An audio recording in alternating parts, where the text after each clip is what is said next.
Hi and welcome everyone. This is Varleigh, Lavender Sky Panther with you live. I think after 7 months, it's a good time to come back on and do live show number 10 for my channel. It is 11 p.m. Eastern on a Sunday. So if you've made it, welcome, whether you're watching this live or on the replay, and whether you are new or returning to this channel, thank you for being here. I hope all is well in your world. And speaking of worlds, tonight's topic, I did not plan on doing this. I definitely didn't. But tonight's topic is, what is the true shape of the Earth? Let's talk about it. I have been, in and around watching so much about this topic for years and years now. In fact, I have a show called Cosmic by Nature. It has a lovely apple on the cover for a reason. And that is what show number 143, where I was really pondering, what is going on with the earth, the shape, and all of that. As I think anybody joining this show right now, we're aware that there's this ongoing discussion, or sometimes it's a downright debate, depending on how emotional and people are invested in the topic. I invite everyone here to just have a very, wide open mind and be able to discuss a lot of things of what could be going on. Now, as I've said before in my previous show, that Cosmic by Nature show, it's what do we know? There's a lot we don't know. And even we can presume, have best intentions to know things, but unless you or I have an aircraft that's geared up and ready to go out and fly and investigate these things, or a starship for that matter, there's no way we can conclusively say what's going on. And I'll get into that and why there's a big thing about that too. However, yes, I am talking about what is the shape or form of the Earth. And in recent years, and again, I was looking at this 3 years, and I know it was discussed even further back. Is the Earth flat? Is it a sphere? Is it a gym shoe shape? Is it a potato? Is it a banana? People have all kinds of ideas about it. And there's a really good reason why. Also a toroid. If you look at the cover that I put up, I guess I should say it, this show is called Earth Inklings. And there's a reason why I'm calling it Earth Inklings. But as you can see, there's a reason why I've got this apple and cross section there for a reason. Okay. I'm also representing flat plains. Planet can be looked at in French, planète, like a flat plane. Maybe there's a clue in there. So what I want to do is I'm covering a lot of territory today. I'm going to try to make it concise, but I might wander. That's the nature of these things. Feel free to jump in the chat if you want. If not, it's okay too. But there's a lot to talk about here. And there's what do we know? And as I said, what do we not know unless we can go out and investigate ourselves in person? But there's also what do we know with a capital K, your inner knowing. So a lot of us now are getting activated and coming online in a spiritual sense. So people are astral traveling, going in places in dream state.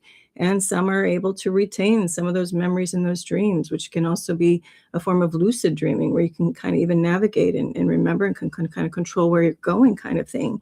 And so we're not just looking at book smarts or intelligence with a lowercase I.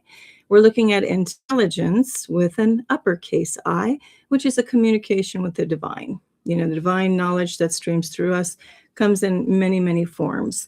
So I guess I'll just get it out of the way and let you know what my opinion is on the shape of the Earth and why. And do I have a fixed opinion on that? No, because some other aspect of all of this has just come into my field, my attention recently, where I never would have thought of it or entertained it. And now I am, and I still will get to that. So bear with me. We're going to get there. So in my experience, I'll say experience, I definitely do consider the shape of the Earth to be a toroid. And what is a toroid? Well, the hint was in the cover of the show. So, it's this, this kind of the apple, where there's a depression at the top and there's one at the bottom. And so the outer shape maybe is flattened a little on the top and a little on the bottom, still a little round. Some people call it a donut. Like you look at some of these other shapes, it can be, like a flattened, little slightly flattened donut or whatever. But the reason why I'm saying that is not only because it makes sense as far as there being energetic flow, magnetic fields around the Earth, and they can come down, out from the top and around and circulate back up, through the core. Sorry, this is a mirrored image for me, and it's hard for me to like do this correctly. I'm out of practice on it. But anyway, maybe I should just use my fingers. So anyway, so if the person, the image of this being here is the core, there's a nice energetic flow, whether it's coming around this way or the other way.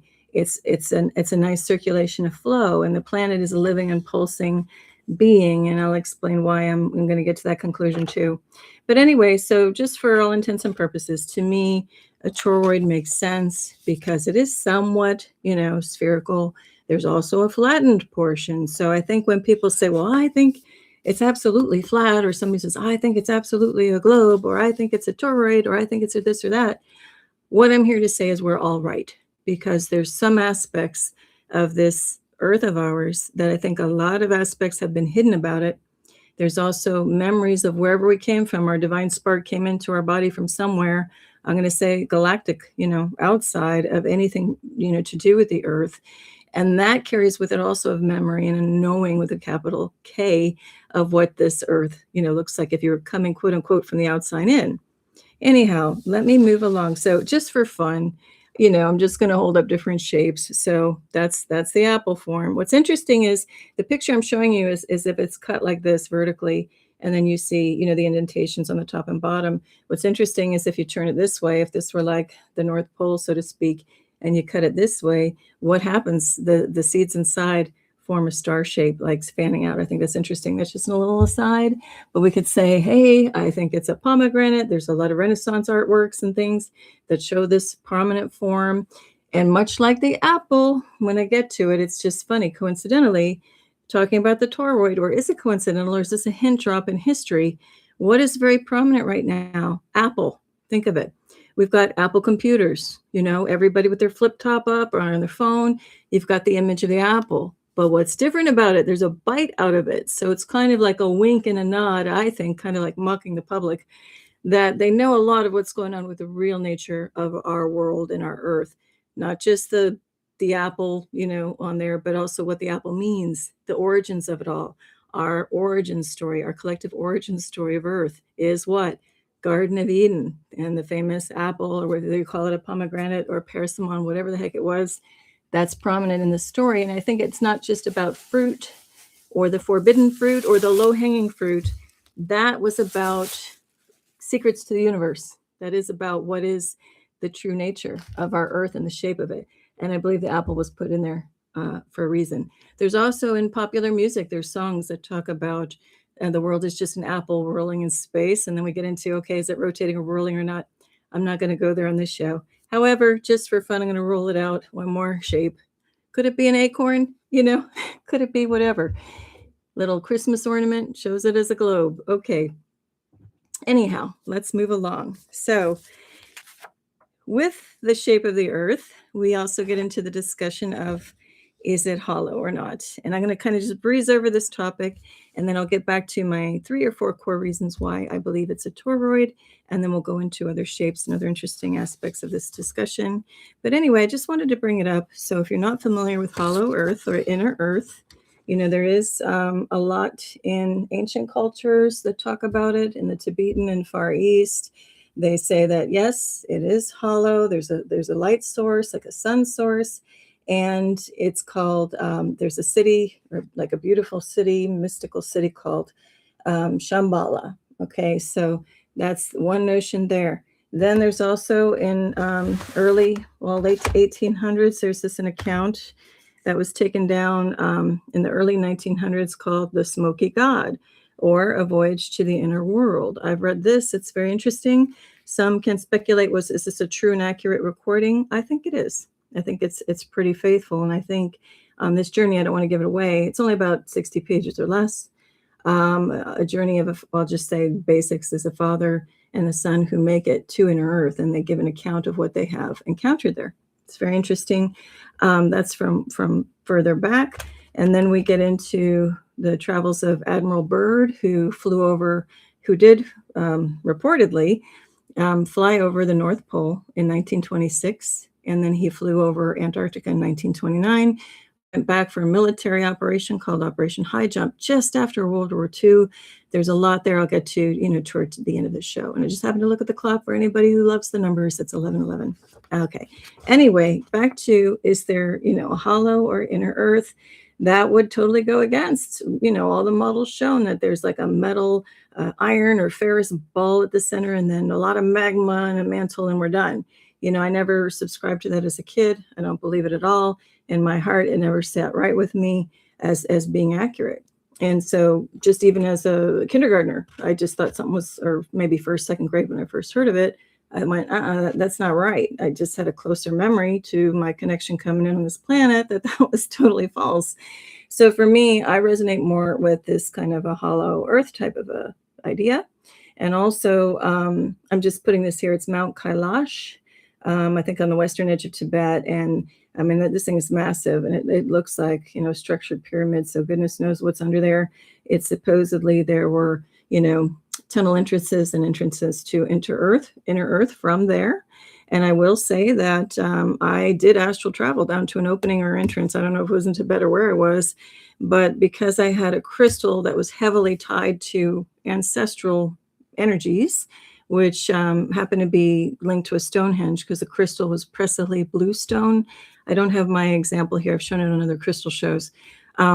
That stone is the comprised of the that's the stone type in the inner ring or inner horseshoe or inner circle of Stonehenge, and then the outer ring is called sarsen stones, and they have a different quality about them and properties. But anyway, I had this stone on my nightstand, and unbeknownst to me, I had ordered it. I wanted to have a kind of a connection to Stonehenge. I hadn't been in years or decades, and I thought, oh, hey, you know what? I'm not going to get there anytime soon, but let me just have a little token, crystal, of the Presley blue stone by my bedside. So I did. I got one, a palm stone, put it on my nightstand, forgot about it. Well, in that next week or so, I had one of the most profound dreams of my life. I mean, I felt like I really was somewhere with actual interacting with people. And then I realized later that was an entrance to inner earth. So for me personally, because I know to trust my intuition and experiences like this, after being on a spiritual journey for over 15 years, and studying everything I can get my hands on, reading everything I can, staying aware and open and connected with not only academic type research, but also what's going on in popular culture. And you know what? I'm going to jump around a lot. So I hope I can hit everything. If I don't, if I jumped over something too much, when I go back and update the description area below, I will throw in some of these things if I didn't get them in that I wanted to, facts and little things. But anyway, so with Hollow Earth, it's not just my little crystal experience and reading books that seem pretty profound, like the Smoky God or Voyage to the Inner Earth. There are also different things that happen in my life that were little clues or tells, affirmations, if you will, that there is one. And this is before I even knew there was a possibility of there being a Hollow Earth. And that has to do with like a very specific sign leading me to even look up who Admiral Byrd was. I had never heard the name. And again, I'll get that to the end of the show, but he talks about there being a land, beyond and an inner earth, but we'll get there. I'm getting ahead of myself. Anyhow, let me switch gears a bit and talk about popular culture too.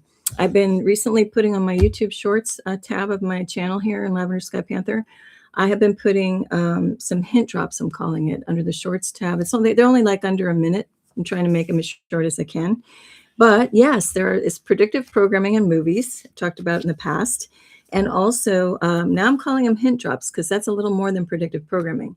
Predictive programming is sometimes stuff laced and intertwined in movies to kind of help us, look at it, accept it as real, and help create more of that. And usually it's something that you and I as good, loving people don't want. But what I'm calling hint drops in the movies are things that are more like, hey, this is probably really what's going on and would be a benefit for us to know about it. So one of those things, just on that Hollow Earth topic that have come up recently, fairly recently, like around 2019, I'll just hold up the covers of these movies.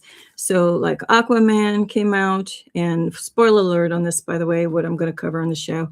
There's a scene in there where they're in inner earth, a hollow earth. And, so it's pretty specific. So that's one hint drop in there, fairly new movie. I think that was 2019. And then this one came out right on the cusp, I think, in 2020, How to Train Your Dragon, The Hidden World.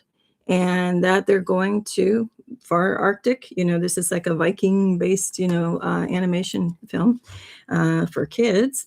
But this whole series, they're flying, to north of the North Pole, trying to find where, like the Norse gods, if you will, they've heard of, there's like another island, there's another place beyond the North Wind type of thing.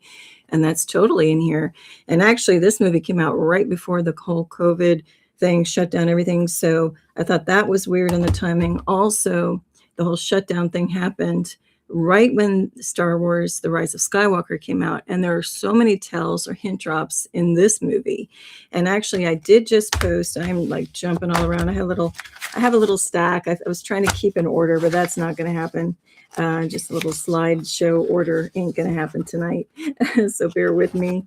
But I just posted shorts that in that movie, The Rise of Skywalker, it's in the opening, one of the opening scenes, again, spoiler alert, where one of the lead characters flying the Millennium Falcon says, "Hey, how thick do you think that ice wall is?" And his co-pilot's like, "What?" And then they bust through an ice wall. So here you go. That's just the little excerpts from the film and the shorts that I posted. So, what's interesting is we have this floating, it looks like a huge floating iceberg. And so I think that's a little bit of a hint drop there as well. So this like chunk of ice suspended in space, and they have like little city lights twinkling on there, I guess over here. And then that's the Millennium Falcon, like going in to fly into an ice tunnel. And then eventually, yeah, they do bust out of it. So for me, that catches my attention, especially if you're like of my vintage and you maybe even saw the original Star Wars: A New Hope in the movie theaters back in 1977. It was one of those moments where when Obi-Wan Kenobi says, "That's no moon, it's a space station." There are tells there too. So that kind of got the chills up my spine there on that one. When I saw this ice wall, I'm like, what are they talking about? So that's the thing I mentioned earlier, that I'm learning new stuff all the time about this whole topic of not only the shape, but my gosh, is there some kind of ice boundary or wall circumventing the earth, regardless of what shape it is, or the known lands, of where we are? And I'm saying known lands because, again, we'll get to it, but a military rear admiral at the time, he later became an admiral, Byrd, talked about there being lands beyond. He hopes one day he could go see the lands beyond the known, and that he knew there were lands even bigger than the territory of the United States out there. So anyway, let's continue. Let me see how I can weave this in. I got myself out of order a tiny bit. Oh, let me bring this too. In culture too, it's not just movies, it's books. Like this is a children's book series. It's called Wings of Fire. And in there, they even have like a little map of supposedly the world, and it's kind of shaped like a dragon overall. Another tell in there, I think. And also, there's a specific type of dragon race or class. They're winter dragons, and they live in an ice palace, an ice fortress. And people, dragons, visiting, have to fly in from a certain angle, and they cross over like an ice wall, So it's very prominent in there too. And this series, Wings of Fire, it's written by Tui T. Sutherland. There are a lot of hint drops and tells in that entire series about all kinds of things, including the vaccinations. So it's pretty interesting. But anyway, staying back on topic, we have old maps, and so many are coming up online these days. It's not even funny. Here's one example of one. But, even in these maps, like look, down here is just this huge, thing just written off as Antarctica, just all ice, that huge territory. And up here, what's curious is we see 1, 2, 3, 4, almost like segmented land masses, and they don't look frozen, okay? And even if they are, there's like 4 distinct segments of land territory. And that is also like what is appearing here on this older map. We're looking down, at the pole, and there's 4 different segments or sections. This down here is supposed to be Greenland, by the way, okay? So we've got this happening. And what's interesting is then we look to a modern map technology. Well, here, before we get there, we have This is just to kind of delineate too what I just showed you, just in black and white.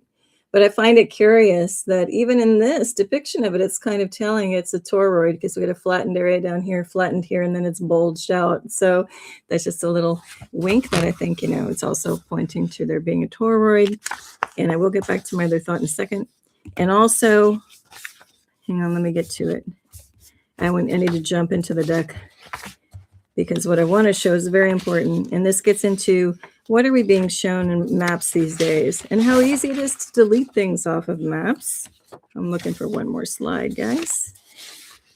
And look at technology. As more we get into digital world, it's easy to add something in, alter it, take it out completely. But they also did that back in the day in the ancient maps. You could just lop off an island, just don't include it in your cartography. And that's part of the reason why I was calling this show Earth Inklings, ink. We can, with the ink, put in a lot, but we can also omit that ink as we're creating things like maps and whatever we're doing. But anyway, now instead of ink, we've got the digital world. And I am going to give credit to a couple of YouTube channels out there because I saw some of their work inspired me to even, continue and talk about this. I didn't really even plan on talking about this right now, but I kind of just want to do a mini knowledge dump of what I've been kind of accumulating over the years and where it's going, and then I'll leave it there. So the main purpose of this show is just to get thought inspired. What do you think about this whole thing? Are you like, well, hey, that's fine and good, Varleigh, that sounds interesting what you're saying, but heck no, it's flat, or heck no, it's something else, or no, it's just the globe like they say. Hey, it's fine, because again, this is about what knowledge that we can, get from books and things. And also we go by feel. If that is what you feel in your core, kind of pun intended, then, that is what is true for you in your world. And then it remains so until we get more information here and there. And maybe we get other things happening in our lives to formulate a different picture. So I'm just saying, for me, this is what I am feeling. It is toroid. Does that mean tomorrow or a year from now or 3 years from now, I won't be open-minded enough to say, oh, hey, I think it might be something else? Heck yeah, I'll be open to it, because that's learning. And if we don't keep an open mind and it's like, going up the stairs, we got to be able to let go of that, little handrail. Otherwise, if we're trying to hold it on way back there, we don't grow. We're stuck back somewhere we probably don't want to be. But anyway, getting back to the maps and the digital and how things can happen and be easily omitted and formed any which way we want when we're talking digital creation. Up here, I just want to show you, imagine looking down on the North Pole. Okay, and this is just a view from Google Earth. I hate to give the brand name, but that's what it is. Look at this. So I think this is the edge of Greenland, and this is too. And I'm doing this side by side here. That I'm going to give the YouTube channels credits. These are some forms of images coming off of. It's called JonLevi or Levy, and I had just posted a video of his before coming on the show here, so you can look him up there too, and I'll update the description area and put his links in there. Anyway, he did some interesting work. So he was spinning this around on the Google Earth and looked at the north, and look at this. There's like nothing there. It's a weird, it looks like it's been definitely graphically modified dark blue patch. Okay. And so what he did was take that other map I showed you earlier. Let's see, I don't have it handy, do I? Here we go. This one. Okay. Which, by the way, this map here, looking down on the North Pole, to me, that looks like 4 chambers of the heart, where you have the 2 ventricles at the top and the atrium. Or is it the other way around? Atria at the top and ventricles at the bottom. Anyway, it looks to me, kind of like the 4 chambers of the heart idea. Anyhow, he took this map because these were the 4 segments that I also showed you in the elevation. There were 4, land pieces at the top of that other map. And he superimposed it on the area over here. Sorry, it's bent. So he took that 4, chambered idea map and sunk it right in there. So here's Greenland, here's Greenland. So these 4 lands, are what are missing. So, and then the scale might be a little off of that, but however, it makes more sense that there would be land masses with an opening to the North Pole rather than just this nebulous, what's going on here. right? And there's too much lore, in Norse quote unquote mythology and other maps, ancient maps show a stone or an island like a lodestone happening there at the entry point there at North Pole. And I saw 10 years ago on Google Earth when I actively looked at the North Pole and the South Pole, and it was even more badly done than this. You can tell they've interfered, with something graphically, but it was really, you could even see like the patch, like a masking cover over where the entrances or the points to North and South Pole were supposed to be. It was obvious, is my point.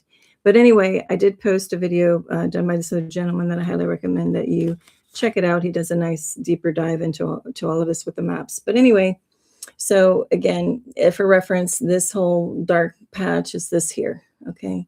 And a lot of the antique maps show a lot of land and other things, even islands that are no longer shown here happening. Also, when you look at and pick up the old school, and I mean literally old school, like globes they've shown in school, right now, this one is fairly modern, I guess, from 10 years ago. But like, sorry, I'm trying to get the right angle. Look what we have. It's like, here's Greenland, and then there's just nothing up there. It's like a little too antiseptic and smooth. And even on the other YouTuber was talking about, he remembers, around early 70s or early 80s, he remembers globes like this that showed at least a full ice cap, with kind of mountain ranges on it, the more tactile 3D, kind of globe. And then, when we look at the South, it's just like showing nothing. Yeah, very, very suspect there. So anything I'm talking about, I know this talk is being more North Pole intensive, but you can easily apply it to the South as well. Because again, with the toroid shape, we're talking about openings at the bottom and the top and a magnetic or energetic field flowing around, up and through, the planet. Anyhow, let's continue. Oh, and just one little other footnote on what I was just saying with maps and how easy it is to alter them, add information, take information out, warp and change whatever you want. Here's what we were looking at before in that darker area. And then, when you look down here, when you're spinning the globe right there, this is a blow up of it. Then we just kind of have this demarcation line and then nothing. There's a whole lot of nothing that's supposedly just ocean. And the other gentleman was making a good point, case in point. You can see when you zoom in, it looks like things are being hidden, and there's no way it's just that much ocean and no land. And there's a few reasons why I'm going to say that. I'm saying that, but I'm not going to get into it on this show. Anyway, I want to bring up another YouTuber, Honey C. Golden. She posted recently a shorts. Actually, let me read it here before I pull it up. It's called Visions of a Donut Earth and Ice Dome, What's Underneath? Okay. And I'm going to put this here, and I'm also going to link it all. I think I've posted it on my channel as well, shared it. So Honey had a vision, and she explains it so well. I'll defer you to go look at her video, the raw footage. But she talks about having a very clear vision of how Earth is a toroid, and this is like in side view, and like where there's a flatter, area on the top and a flatter one on the bottom, and people and things can be on both top and bottom. But what she was getting in her vision was that there was an ice dome. It was very clear, and she could look out. And this is in plan, looking down at the top of the Earth.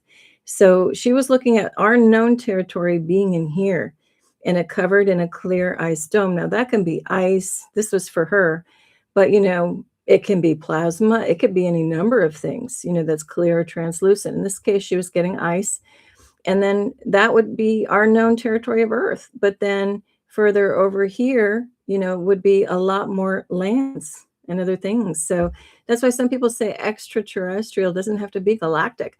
It can mean extra is, outside of Terra land. So extraterrestrial could just be outside of our known lands that we've got, anything from giants, ETs, anything happening all out here, as well as in Earth.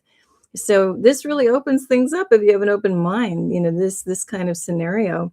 And this would make everybody right, not that we have to, but that's why everyone's right. It's not a or B. This is all of the above, all of the below, all of the within, all of it, does make sense. Because this, if you think about it, would be kind of a flattened plane. And then, the toroid, or a dome. You know, people say it's a dome. And speaking of dome, oh, I'll finish here though. And the other interesting thing she said was that looking down, our little section had lots of brown on the land, which is not our natural state, that is really this vibrant green and kind of paradise type scenario. But anyway, do look at her channel for that and other things. But back to the dome, I did bring up Aquaman earlier. So for our popular cultural hint drops, you know, the new one from 2019, which was showing the inner earth or hollow earth. But side by side, you go old school with our Aquaman from early 1970s. And the thing in here, the hint drop, one of many, is at the end of each episode, when they go to the credits, they show Atlantis as having a dome in it, you know, over it underwater, much like kind of Honey's sketch, but underwater. So that brings a whole nother topic, but I thought it was interesting. The dome concept, right? Okay, so let's see what's next. All right, so now we've got modern, quote unquote, CGI, modern tools, you know, that can create any images we want. And here somebody has taken one, and it got a little dark in the printing. But again, this is looking down kind of on our continents. They have a sun and a moon kind of going around in a ring, like looks very flat. And then they show an ice wall, you know, a ring around all of this as well. So, you know, people are kind of trying to get to it on their own, you know, investigate and see what could be going on with our Earth, and looking at a number of sources to get to the answer. And then here, this is just another map view of how, you know, there's this ice wall with breaks in it. So it's permeable at certain points. And that, you know, also brings us to why it's possible that the Admiral Byrd accounts could be true. I'm going to get there. Of how there could have been passage in and then, you know, passage out to go out beyond and look at other lands. Okay. And so anyway, some people think there might be several layers and stretches of rings where you've got peoples and lands of all different kinds that are just separated, you know, and maybe occasionally somebody makes it through back and forth. And that's where we get reports of these fantastical things, you know, like giants and whatever. And things like giants existing in other peoples that we're not aware of could also be existing in our known territories. There's so many mountain ranges and so much quote unquote discovered Earth, you know, even in our known lands and known territories. Then we get to the whole plane discussion, how it could be very flat and planar, like when we get to the Norse quote unquote mythology, where we have the 9 realms, where we have Midgard is like Earth, and you have Asgard way above. Let me see, there's a bunch. I'm not going to go through all of them now, but, you know, maybe they're very disc-like. Maybe there's like overlays or dimensional overlays over what we know as Earth. You know, we got to think interdimensionally as well. And up in the corner, I'm just showing again how, maybe I should come in, you know, there could be a ring or ice wall around with breaks in it, because on this particular version, it's a little hard to see because it's flattened out, but there's a white ring. I'm trying to get to it. Sorry. Here, I'm moving in the wrong direction because I'm mirrored, but this white line going around is supposed to be the great serpent. And that white line, it's saying serpent, but who knows? That could be the representation or embodiment of an ice wall going around. It's like the serpent eating its tail. And that could be actual serpent, great serpent, but it also could be the symbology for an ice wall running around there. And I forget his name. It's like Jorg something. Jorg, let me see. The snake, the great serpent. Let me see if I can get it. Bear with me. I need a flashlight because it's really tiny. Oh yeah, Jormungandr, I think is his name in the Norse. But anyway, and that, you know, just brings, I'll say, the realms. We've got Asgard, Alfheim, Niflheim, Jotunheim, Vanaheim, Muspel, and Nidavellir, and Hell with 1 L. And Hell is at the bottom. Okay. So I was just rattling off, reading these. I had to read it, looking at it, not holding it up on the screen. Hell is at the bottom. Now, Hell is with 1 L. And I want to bring it up again. Depends on what language you're talking. So I know in German, Hell means light, like hellblau. Hellgrün is light blue, light green. So it doesn't necessarily mean, you know, fire and brimstone place. It could be a place of light, you know, just on a different plane or a different dimension. So that's a little interesting aspect I'm just throwing in there. And then just to wrap up, you know, these are just other visuals about the Norse quote unquote mythology, where you have all these different realms. Here they're just showing him at the base of the roots of the great tree called Yggdrasil. And then, there's just a lot of characters in here. We've got the Rainbow Bridge or the Bifrost, and we've got the great snake, the great serpent at the bottom. I think there's a great eagle at the top, and then there's a squirrel that runs up and down giving messages between the snake and the eagle in the two different realms. And he keeps them constantly fighting because he gives them misinformation to kind of stoke the fire and keep things going, keep a disagreement going. Is kind of I think how the myth goes. Anyway, that's enough on that topic. So now we finally get to our Admiral Byrd. I know I've kind of thrown his name out here and there, but if you don't know anything about him, I do recommend you look him up. So here he is down here. Here you go. And he supposedly flew this plane to the North Pole, okay, and was one of the first, persons that we know of to check out what's going on at the exact North Pole. And so he left from Spitsbergen, an island, and he flew. And the story goes that because there was supposedly an account of what happened up here from a diary that was released after his death. And I'll just go with what that story is.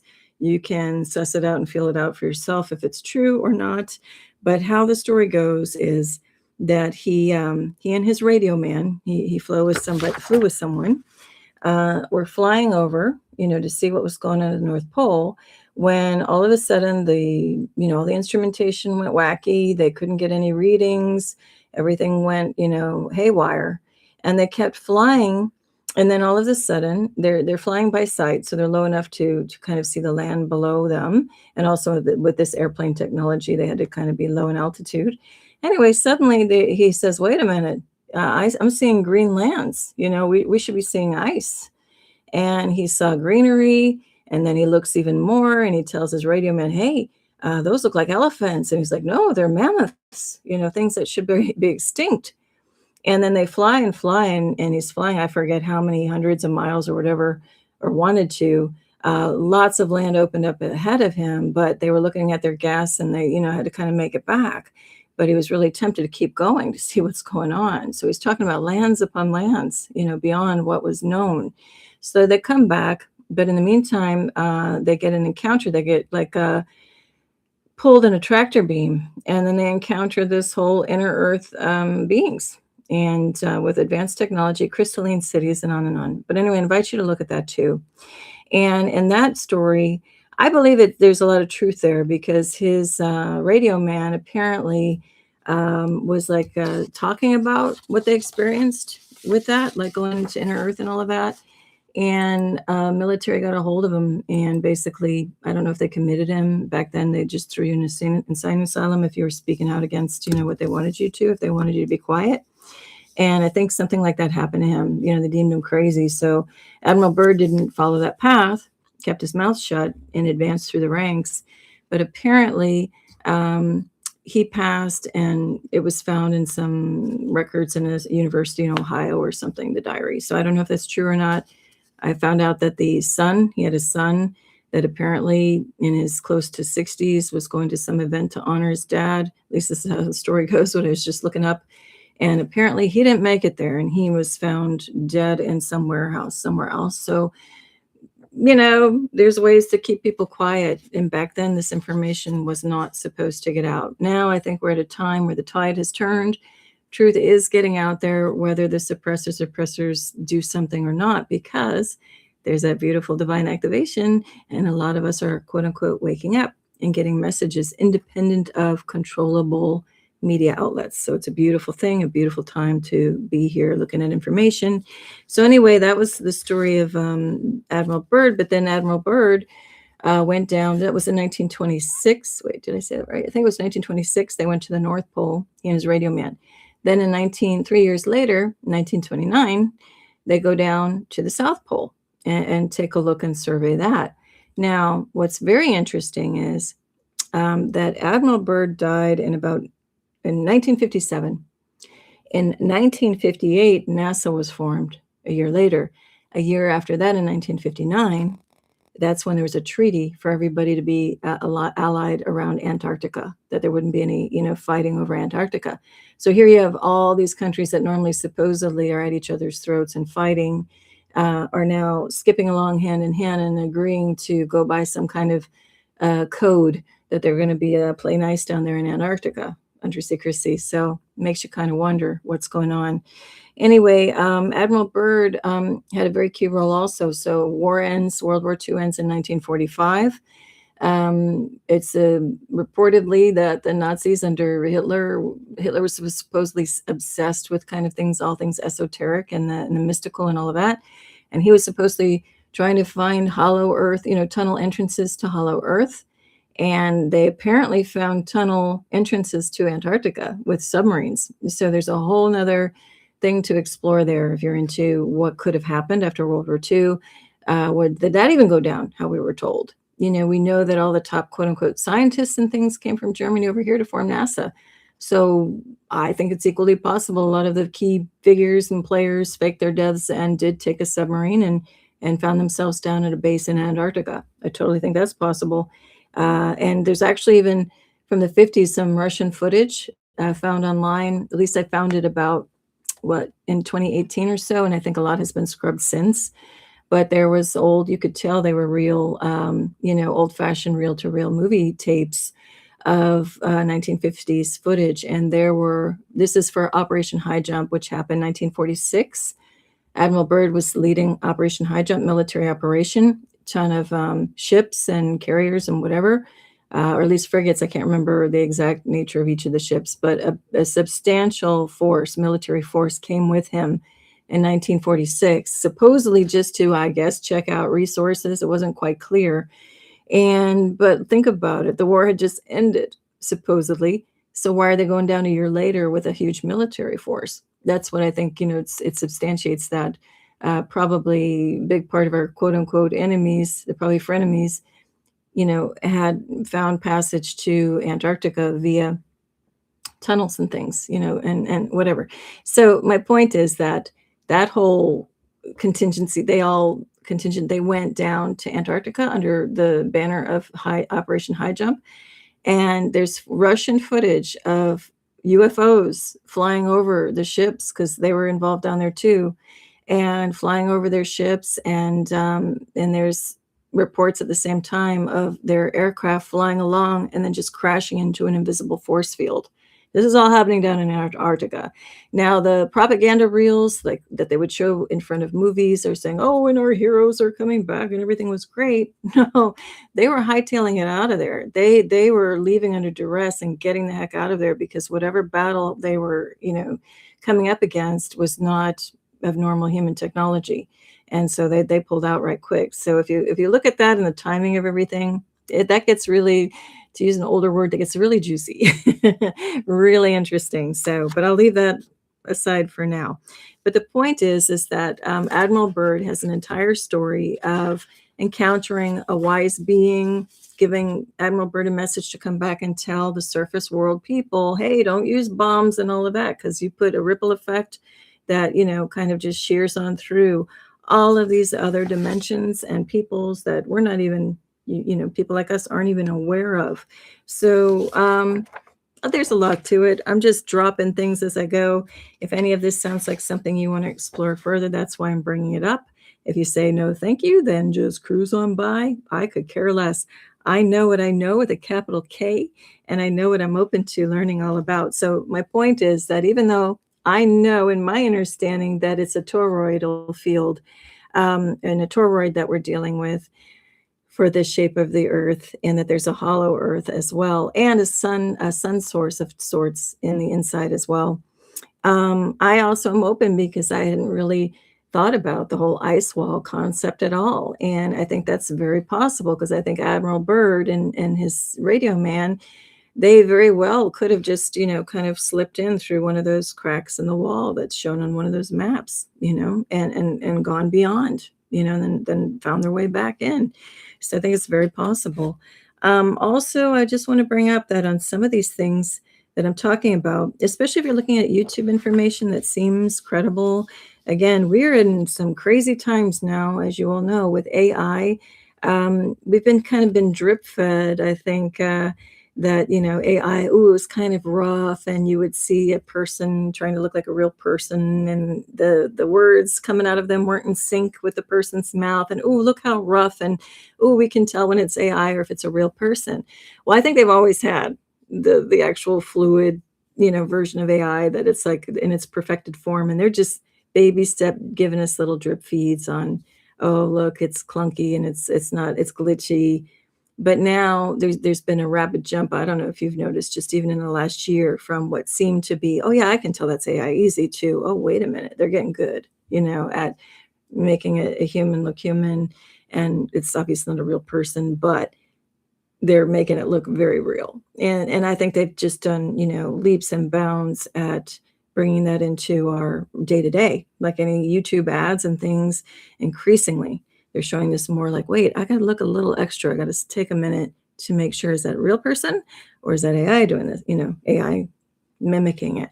So since that's happening, it's all the more important to really feel into things. Does it feel right? Do I need to question this? Because we're getting fed so much of this information that can be completely fabricated. And even agencies like NASA and the Google Earth people, they even say straight up on their materials that this is a composite. This is what we are imagining things to be. I mean, they have another phrasing about it. So they're basically telling us these are digital images that they've just kind of thrown together. Some might be real and observable by telescope, but then they've like altered it. They can splice, they can take stuff out, depending on what we're talking about. So like with nebulas and things, people, amateurs, even with really good equipment, can see stuff. But I'm talking the stuff that's like way out, that we're supposedly relying on satellites or other technology that just the common person doesn't have. They're doing a lot of like creative license, let's just say, with the imagery. And it's very easy to do. And again, I recommend you look at one of the videos I just posted on, has something like pole shift or North Pole in the title, by another gentleman. And he goes into also showing you, pointing out on Google Earth, there are little fractures. There's like things that seem to be deliberately left, like breadcrumbs or hidden in plain sight things that show under that, all that blue crazy masking that they've done in disturbance on the water part of the globe. There's little strips where then if you really go in there and look, you can see it looks like landforms and ice on mountains and stuff. So I think there's a lot that's been hidden. And again, do I know conclusively what it is, yay or nay? No. But I do know enough to keep, pulling all this information, keeping it around there somewhere until moments like now, where it makes sense to maybe bring together information and share it or just talk about it.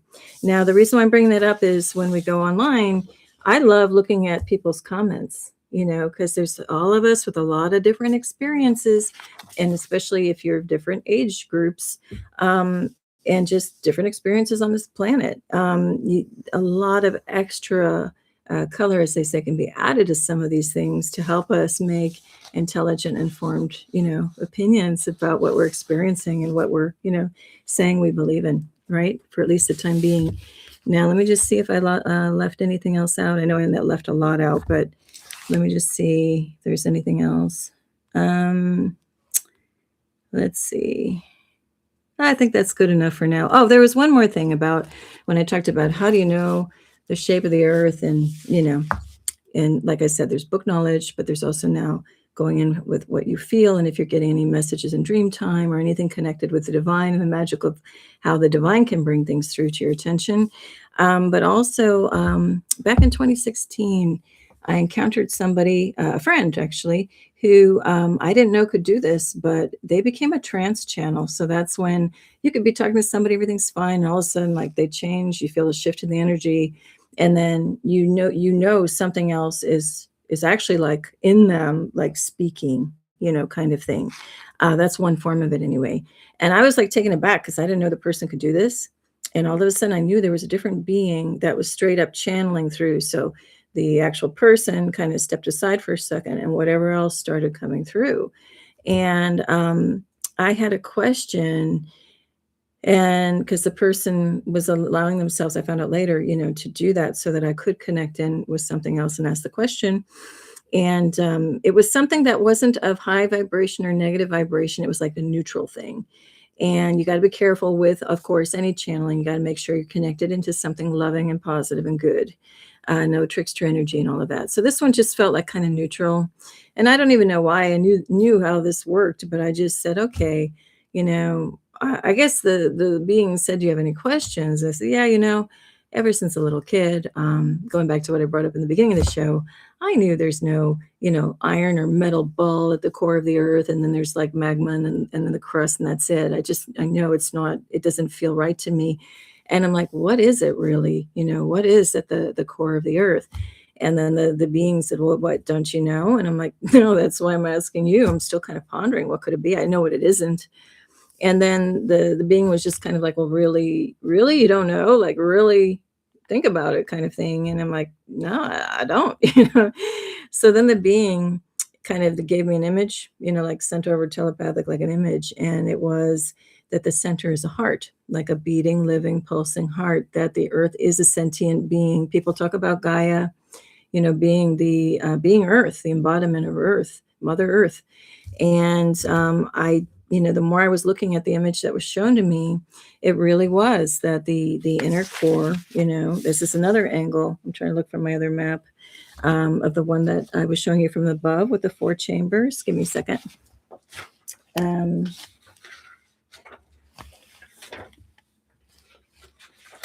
I ditched it. I can't find it. I'll bring up this other one. So, again, looking from the overhead, sorry about that, overhead point of view, like those land masses to me kind of look like 4 chambers of the heart. So it was showing me that was the heart. And then I got an impression that all the rivers are the veins, of this living being, this beautiful being. So that's why we want the flow of the rivers. We don't want these man-made dams. I'm just saying I'm just saying it's goes against whatever the natural flow of this earth and how it works is. And that's when I get back to the toroid of those energetic fields, just, moving around. Those entirely need to function and thrive by having a continuous flow. And it's also like the flow of giving and receiving. I'm just throwing this in. It's a little unrelated, but related. If, people are great at giving, it's just a one-way thing. Okay, that's nice. But it's not the natural balance of how things work. So as you give, it's nice to, kind of also receive in some way or the other. I'm not talking monetary. It can just be energetics. Just a kind wish or smile, and the other one receives it and maybe smiles back. It can be as simple as that.